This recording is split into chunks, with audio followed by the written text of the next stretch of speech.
In this video, I would like to turn my attention once again to Mr. Christian Smalls, the leader of the Amazon labor union, which just scored a victory against Amazon to successfully form a union in Staten Island. I want to show you a video that went semi-viral on social media.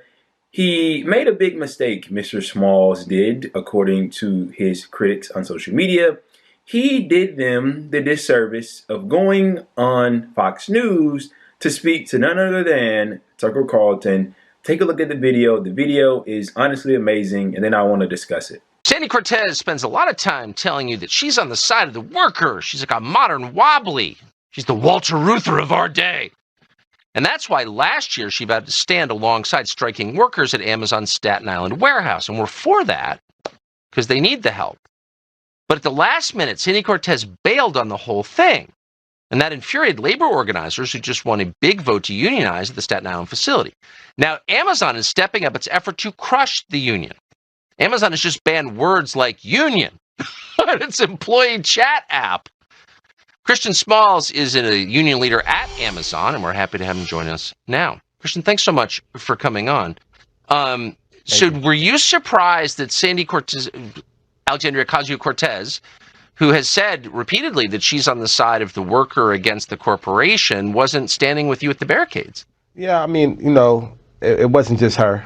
It was all of them pretty much. It's not fair. Yeah. I don't want it to make it just between us and AOC because, a lot of them didn't show up.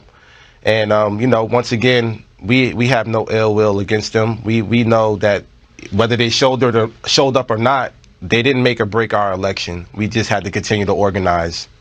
Yeah, I mean, it's a weird moment because, I'm on the right. I've never been particularly pro-union, but it does seem like Amazon needs some counterbalance. Like, it's this huge company. The workers have no power, and maybe we could, share a little power with people who work there. So that's my view anyway. So tell us where you are in your organizing efforts. Well, right now, we're fighting for a contract. Amazon's disputing their election results. So we're in walking and chewing bubble gum at the same time. We're fighting for a contract. We're preparing for another election in 2 weeks on April 25th. We're going to be voting at a second location directly across the building that we just unionized. So we're in the thick of a fight right now, a legal battle. And, we just have to stay grounded and pretty much begin our campaign all over again. You'd think that Amazon would be open to a union, wouldn't you? It's a very progressive company. Why do you think they're trying to thwart you from organizing? Amazon hasn't been unionized in this country since the beginning of its existence, and they're very anti-union. They created a system that hires and fires people.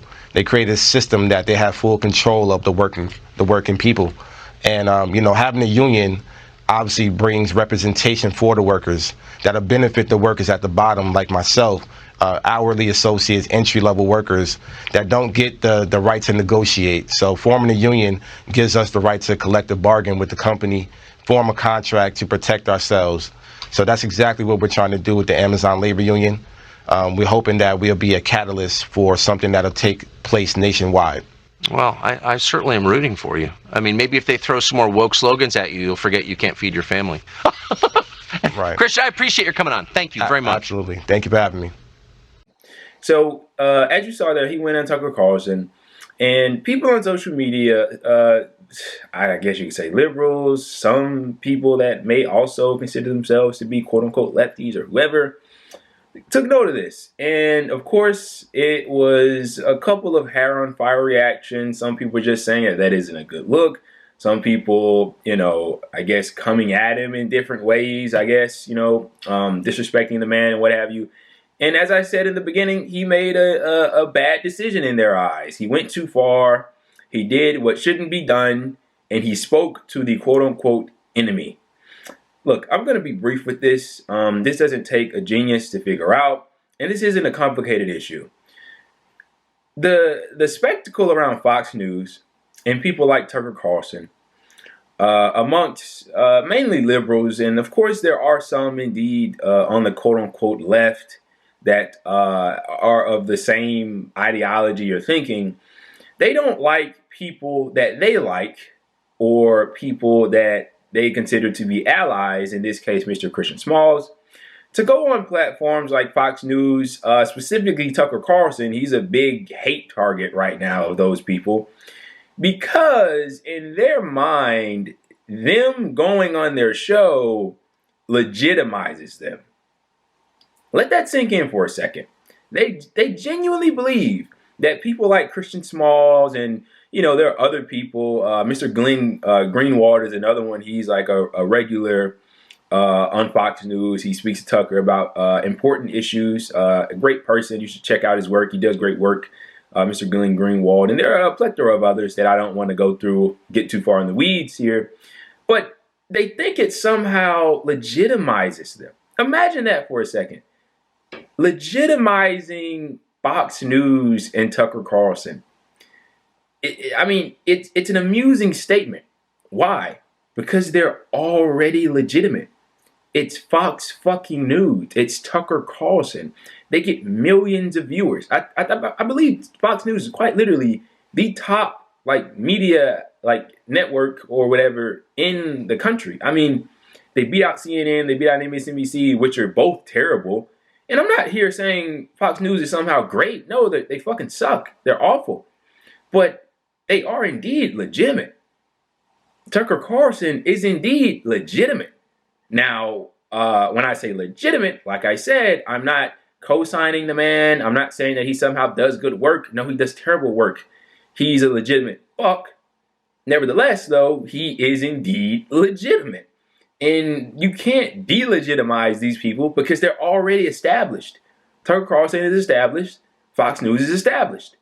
And when it comes to people like Tucker Carlson, Matt Taibbi already gave us the blueprint on what people like him do. And you saw it in this video.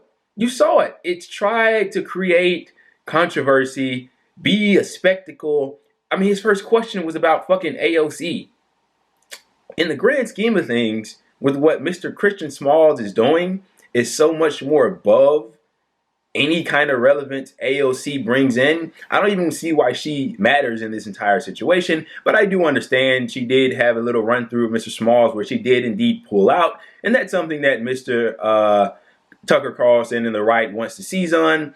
I quite honestly, I don't give a shit about AOC and what she does. It is what it is. She does whatever she does. It doesn't, it's just not relevant to me in the slightest. It's not important at all. But nevertheless, I do understand why he asked the question. It may have seemed relevant to him. I'm also not going to really get into what Tucker Carlson thinks about labor movements and unions. I don't really know. I'm not going to try to read the man's mind. He did touch on it a bit there. He said he's a right-winger.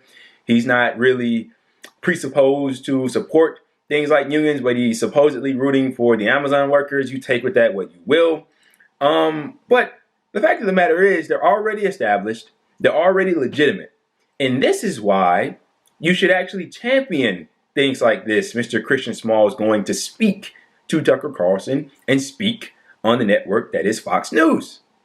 As I alluded to, they get millions of viewers. Guess who watches Fox News? Workers. People that may be inspired by Mr. Smalls. People that may go, maybe my workplace can have a union. Maybe we can fight for higher wages and better working conditions, and we can engage in this so-called collective bargaining. Is it really that difficult to understand? So he can't go on Fox News because they're the enemy. He can't speak to somebody like Tucker Carlson, who does a horrendous job, but because he's the enemy? It honestly makes no sense. I don't understand it at all. And trying to attack the man for doing this, to me, is a level of nonsensical hysteria that I can't even begin to comprehend. And these people do so under the guise that they're somehow being virtuous. My God, you're not being virtuous in the slightest. You're doing yourself a major, major disservice. And I'll just end my comments by saying this.